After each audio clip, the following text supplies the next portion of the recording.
I'm Mindy. I am the CEO and founder of the James Bess Foundation. And what we do is we grant dreams to terminally ill adults living in the United States.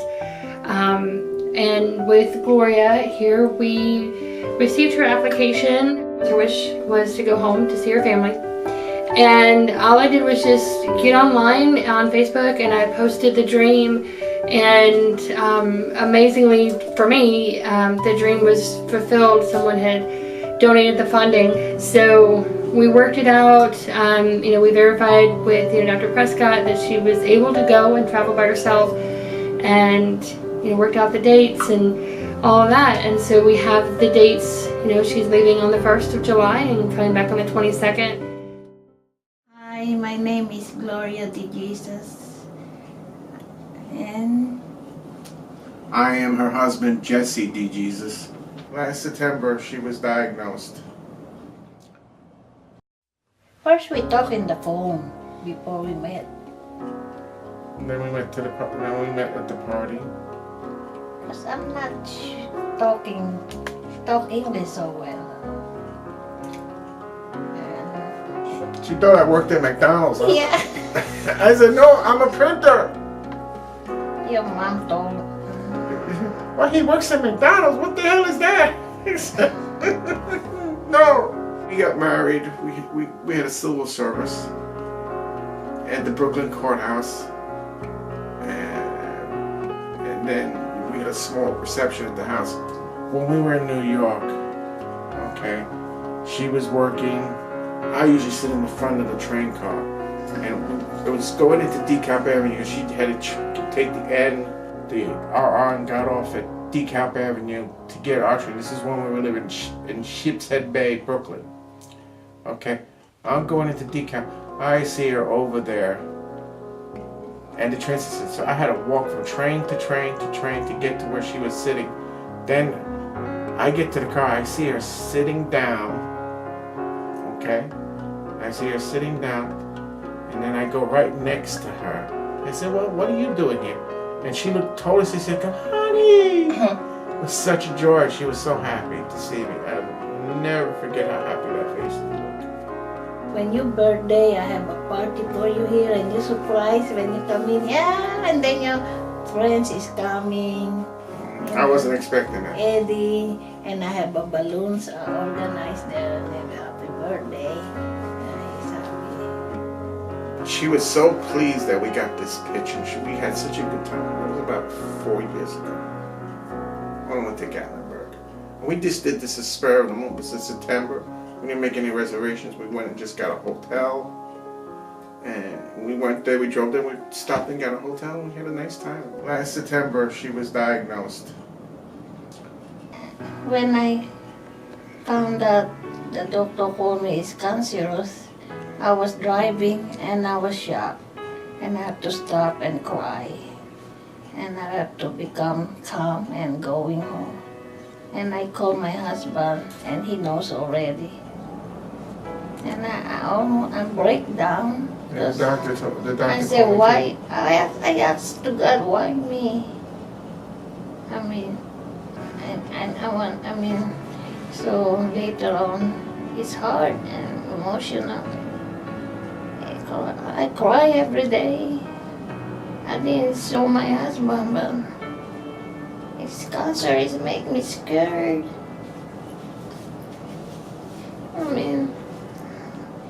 It's scary. Just try to be strong for him. Fight. I pray to God that extend my life like 5 years, more, 2 years. I just not be ready. When my doctor told me that my cancer is back, I was speechless and cry. Yeah, it was rough. It's hard. It was a disappointment. We didn't know it was stage 4 because they told us it's cancer of the uterus. Stage 4. We didn't know that until like the second day, because the 11th is when Dr. Prescott came in and told us she had stage 4 cancer of the uterus. Yeah. Now, Gloria's friend 2 years ago, Rose, died of stage 4 cancer of Lungs. the lungs, which metastasized to the bone and the brain. So Gloria understood what stage 4 meant. Mm-hmm. So it was kind of a kick in the head. The 13th of September, we had to go and start the chemo. She had a 5-hour session. The chemo nurse had to get an override from the doctor. Because it was the strongest dose of chemo that the chemo nurse ever had to Yeah, it's administer. so strong. The pain here, all my bones. And the people at Fireserve bent over backwards for me, and I appreciate that. My brain. Even now, they always make sure if I need to take off for my wife, they make sure I have it. And they've been very good to us. Gloria's people. Gloria worked for Vanderbilt. She worked in the dining. They've been very supportive. If you see on her wall over there, there's a Christmas card from everybody. Everybody made a big poster, put a Christmas card. She looks at it every day.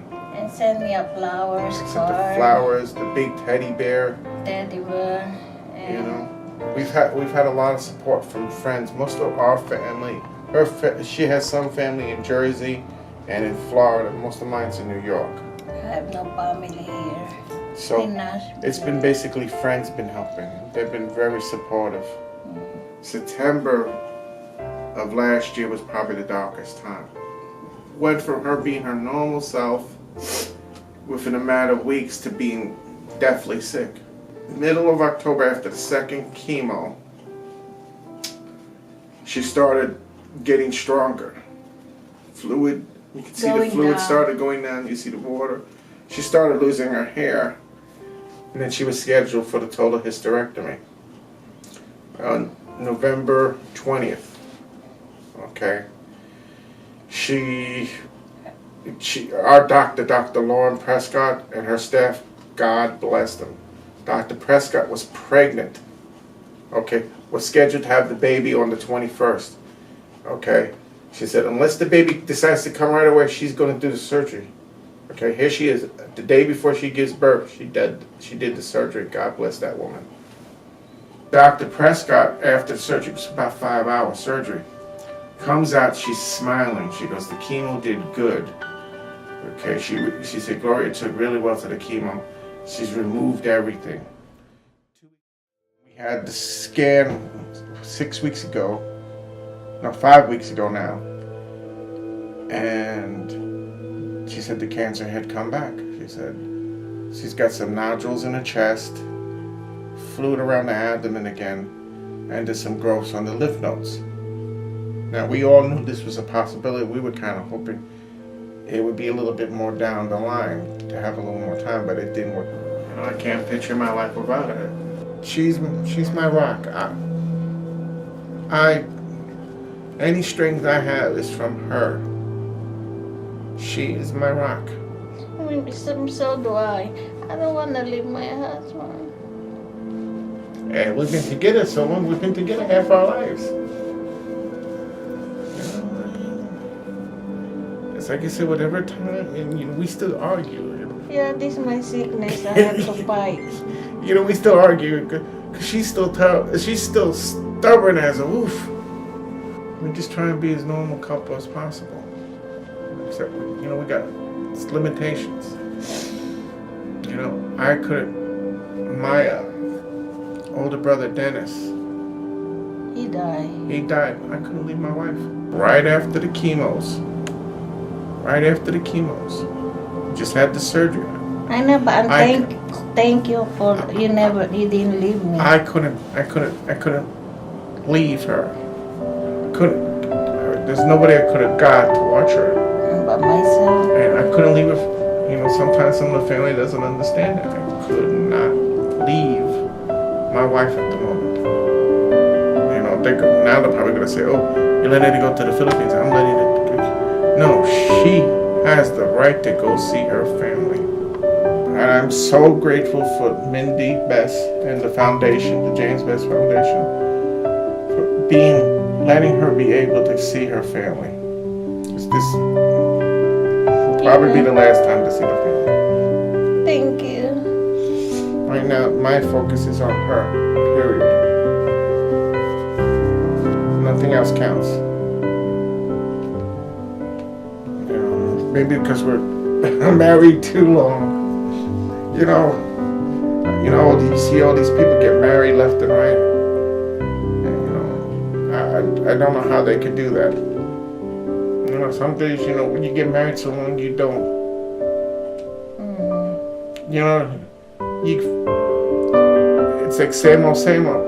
But then when you realize you could lose that person, you don't want to lose that person. And you want to fight for that person. So I make sure I tell her I love her every day. Make sure I kiss her every day. And anybody out there, you have to tell them that you love them. Because it gives them the will to fight and gives you the will to fight. Now I'm crying, excuse me. And it's the will that counts. This can't, like I said before, this cancer may kill her, but not today. Damn it, she's gonna fight. Not today.